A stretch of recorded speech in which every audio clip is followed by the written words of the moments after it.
You're locked in to the hottest station on the planet. Resistance is futile. The revolution has begun.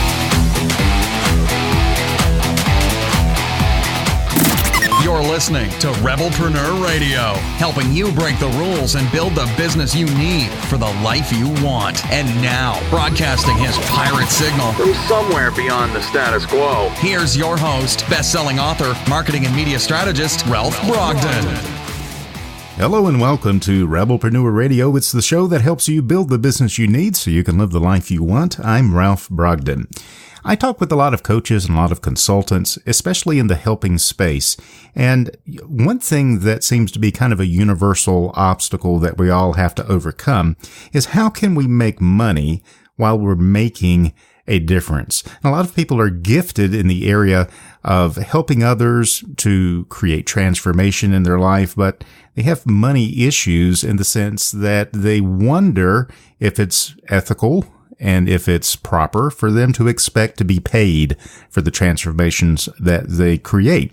And that requires some mindset work, but I think it's helpful for us to perhaps have a paradigm shift. And today's guest can, I think, help us get there because he's here to discuss the concept of compassionate capitalism. And actually, he has written a book on the subject, Compassionate Capitalism, A Journey to the Soul of the Business. I'm speaking with Blaine Bartlett. He is the CEO and president of Avatar Resources, a consultancy he founded in 1987. He's an adjunct professor at Beijing University, managing director of the Global Coaching Alliance, founder of the Institute for Compassionate Capitalism, and a member of the Transformational Leadership Council. Blaine is the author of 4 books, the #1 international bestseller, Compassionate Capitalism. I keep stumbling over that word capitalism. Maybe I'm the one that's got all the mental blocks that need to be cleared in that area.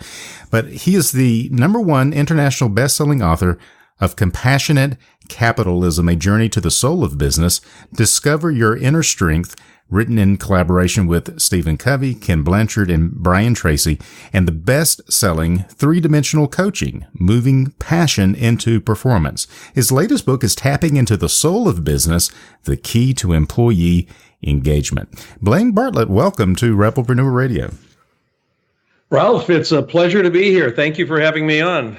The pleasure is mine. I'm really looking forward. I hope I set you up to really enlighten us in this area of compassionate capitalism, because I think that's something we don't hear a lot about, and I think it's something that we need to really wrap our hearts and our minds around if we really want to serve people at the level that we are capable of and be able to enjoy the fruits of our labor as well. Before we get into that, tell us a little bit about your background. How did you get started? Well, first of all, before I jump into that, I was just chuckling a little bit as you were stumbling over the words, compassionate capitalism. Yes. Most people have, it's almost an oxymoron, and right. We'll talk about that in a little bit. Yeah, compassionate capitalism, that's not how most people see this coming together. I grew up on a farm in middle part of Oregon, and I mentioned that because that really informed a lot of what I've ended up doing from a professional career perspective in business. I just looked at nature and was really struck. And this is a little bit of hindsight, here, but I remember being very young, about 12 or so, going. The nature of seasonality, just everything seemed to have a place, everything seemed to flow, and what seemed to be dying actually was laying the groundwork for the next spring's crops. I mean, it was just a real interesting environment to grow up in. And then when I started doing work in organizations, I started applying some of that observation to how I saw organizations actually working, or more precisely, not working in many cases. So that kind of provided the catalyst, if you will, for a lot of the work I do today. It is rooted in nature. It's rooted in the idea that life has, businesses have, people have natural cycles. And where we get in trouble is where we stop paying attention to that. And most people today, in my experience, kind of grow up in, or at least migrate to large cities where concrete seems to be a natural resource. And they've lost connection with the natural cycles of life. And that, from a leadership standpoint, can be catastrophic.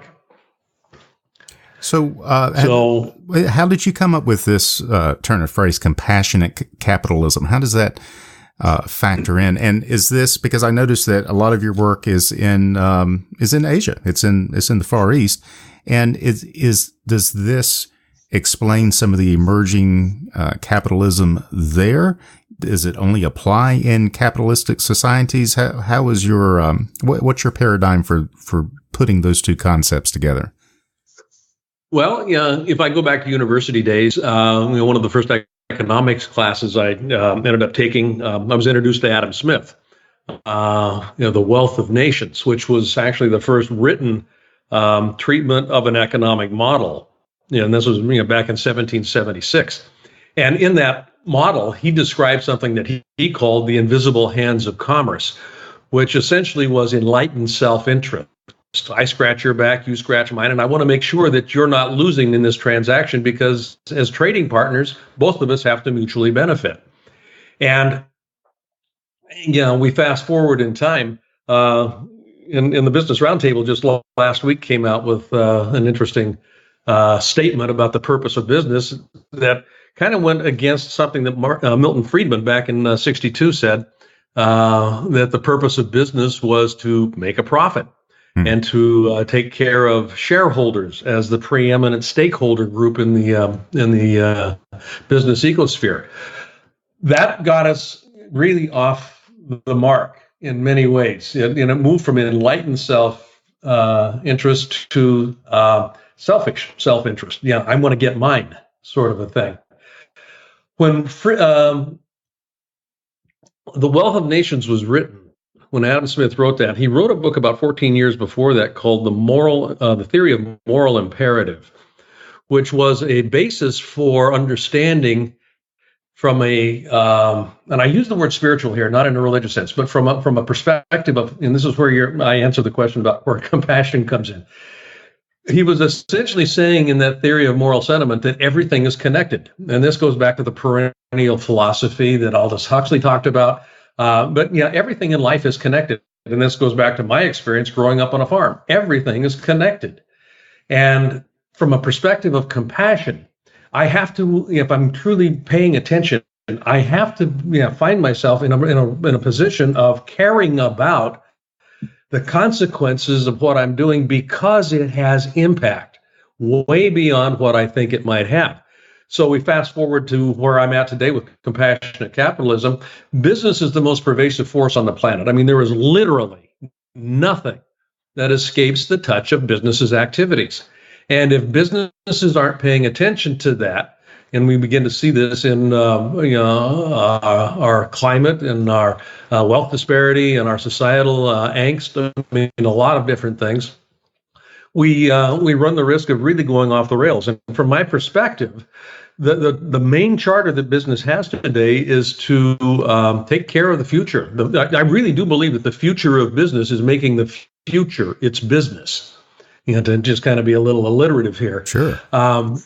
But there is a power that that business has to actually enhance the quality of life on this planet, and I think that is the purpose of business: is to enhance the quality of being alive on this planet. If we're doing that well as a business, we are going to thrive, because people will be flocking to us. Because they feel as if they're being uplifted when they're in the presence of our product or our service. I really like that concept of enlightened self-interest, and I think that is such a far and above principle compared to Milton Friedman's "The purpose of business is to make a profit." Fast forward several decades, and you have Stephen Covey talking about win-win and synergy. And the fact of the matter is, we want to do business today with businesses and brands that we know, like, and trust. And so business as you've just so eloquently put forth, can't just be concerned with profit and nothing else, or even profit first, but it's got to be people first. It's got to be the internal as well as the external stakeholders, and working towards win-win. And business really has the power to make the world a better place if we approach it from that win-win perspective with this idea of compassionate capitalism. Yeah, I couldn't agree with you more. John Mackey, the founder of Whole Foods, and who's a very good friend of mine, as well as Raj Sisodia, professor of business at Babson University, wrote a book a couple of years back called Conscious Capitalism, and it became an international bestseller. And the idea of conscious capitalism was literally around an awareness of the larger stakeholder group that businesses are actually interacting with, beyond just the shareholders. And the awareness of that ripple impact predicates and actually puts us in a position to do a lot of different things. The Compassionate Capitalism book that I wrote is the behavioral description of how do we take that awareness, that conscious awareness of our greater impact, and actually do something with it that is generative. Yeah, the idea of the tagline in the book, A Journey to the Soul of Business. I mean this again, not in a religious sense at all. Carl Jung, the psychologist, said that the soul is that part of you that always wants more. Not in a greedy sense, but it's that part of me that always wants more, that thing that calls me to become all that I can be. So from a business's perspective, that call is to be all that we can be as a business. And in order to do that well, as a leader, I have to be able to be positioned to be all that I can be as a human being. So there's a dynamic, there's a synergistic dynamic that comes into play with that. And compassion is a major component of that, because the golden rule. People want to feel good about themselves. Yeah, absolutely. Well, I think this is really applicable, particularly to our listeners. And, most of our listeners are solopreneurs, entrepreneurs, startup, or trying to scale their business.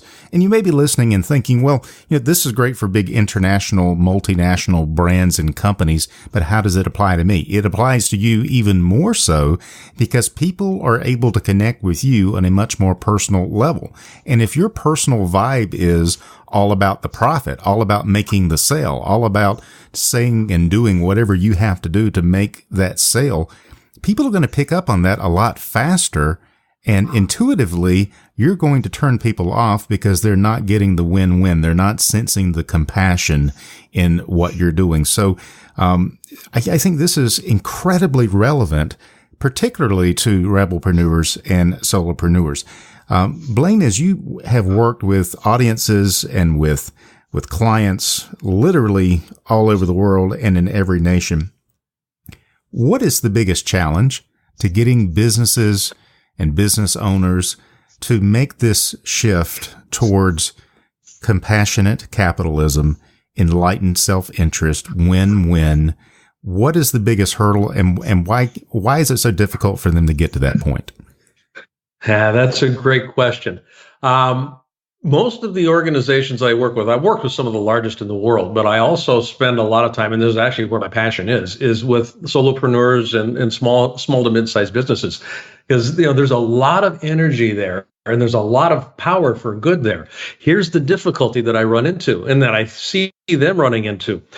These organizations are founded usually with some mission. There's an idea that they want to bring to market because they think it's beneficial, and it usually is highly beneficial. So they develop a business structure to deliver on that mission.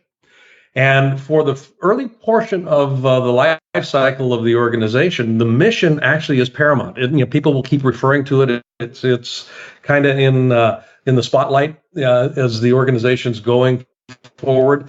But there's an inflection point that happens where the business now has become successful. It really has gotten over that hump.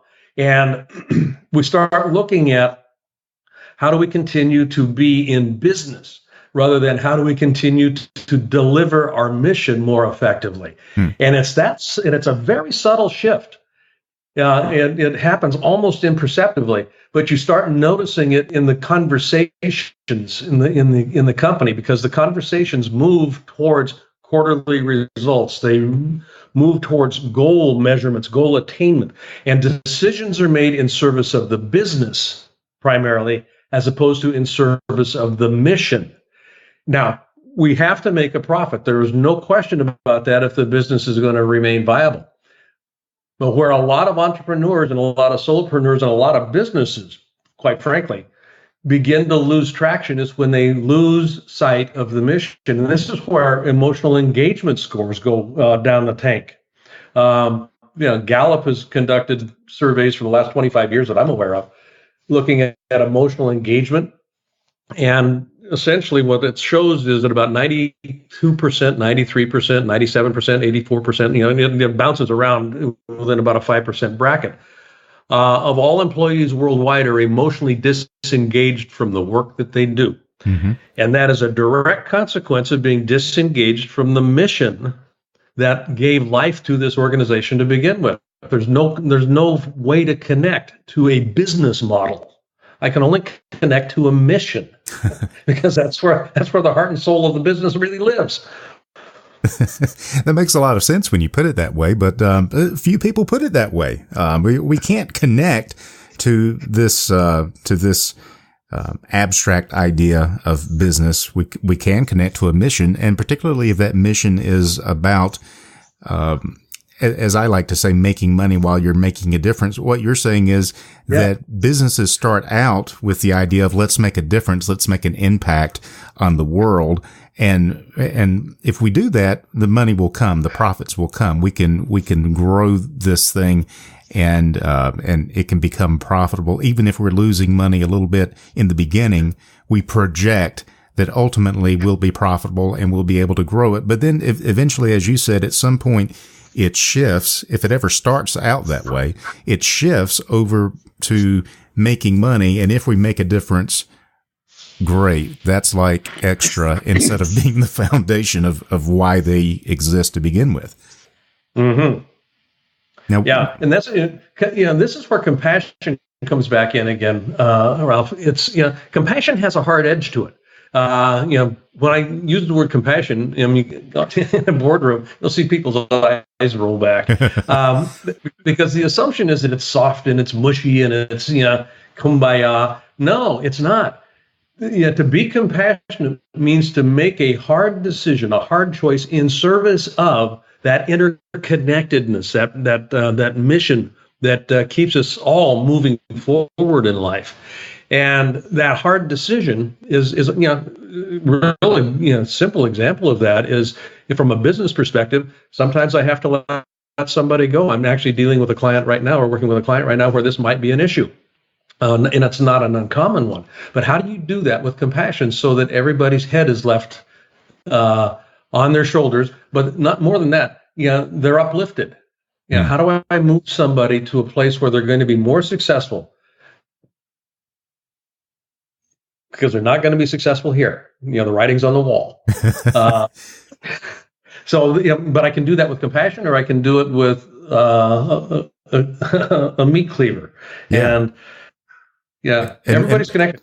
And most people do. Then that leads to the follow-up to that, having identified disengagement from the mission, which is to make a difference, to create the win-win, compassionate capitalism, and really seeing that we are in the people business more than anything else. Well, then what do we need to do? What are some key things that we can take away from this conversation and begin to put into practice that begins to move us towards this concept of compassionate capitalism? Well, one is just an increase in awareness. One thing that I am absolutely certain about is that energy follows attention. It doesn't follow intention. And what I mean by that is, as a leader, as a business owner, as a business leader, as a business manager, I want to pay attention to where the focus is in my business, because that's where the energy is going to go. And I can speak platitudes. I can paint beautiful pictures out there and have my vision statement up on the wall. But if the focus isn't on it, if the attention isn't on it on a daily, ongoing, minute-by-minute basis, we're going to be missing huge opportunities to actually leverage what we came here to do. So paying attention is one of the first things. An increase in awareness increases my choice-making capacity, because literally more choices become visible. So the very first thing I do with any client I'm working with or any organization we're working with is take an assessment. Where's the focus? Where is the focus? So that's step number one. Step number two is pay attention to how you communicate with others. All an organization is a collection of individuals that are in relationship. That's all any organization is, a collection of people that are in relationship. And if the relationships are working relatively well, the organization is going to have a pretty good shot at success. Now, the most obvious relationships are the interpersonal ones, but there's also relationships with vision. There's a relationship with work process. There's relationship with, you name it. Everything has a relational component to it. And as a business leader, if I'm not paying attention to the quality of the relationships that people have in my organization, I'm going to be missing, again, opportunities to really excel. I was working with a client not too long ago where I was talking about this, and one of the people in the room piped up and said, "I hate my chair. My relationship with my chair sucks." And everybody kind of laughed. And I said, no, take this seriously. If where's her attention? And her attention was on discomfort. And it was on, so she was having to pay attention to something that was not going to be conducive to her being as productive as she could be. So the leader of that group basically gave carte blanche that if anybody else needs a new chair, go get some new chairs, because this is a startup that had acquired used furniture, and they'd gotten over the hump, and they were actually now successful to the point where that kind of an expenditure wasn't a big deal. I came back about 6 months later, and there was a palpable difference in the office. And I said, "What's going on?" And they said, "Well, we got new chairs." and this, it sounds silly, but it was the quality of the relationship that had improved. As a leader, if I'm not paying attention to where people's attention is going, I'm going to be missing some huge opportunities to improve what we do and how we do.